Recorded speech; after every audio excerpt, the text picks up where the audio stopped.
Hey everyone, welcome back to our Facebook page. Today we'll be making some easy hairstyles, so watch the video till the end. So join the hairs like this together and it's ready.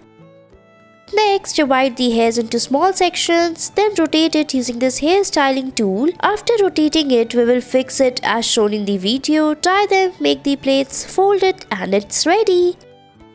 Next, we will tie the hairs on the sides like this. Divide the hairs into two parts. Then divide them into small sections using the rubber bands. Tie them together like this. Fix it and it's ready.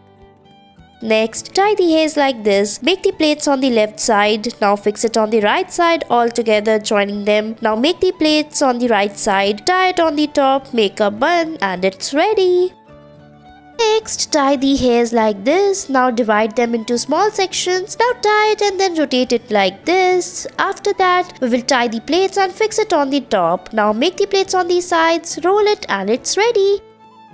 Next, tie half of the hairs, make the plaits on it and fold it upward. Fix it using the rubber band like this. After that, fix it using a hairband and it's ready. I hope you liked it. Thanks for watching.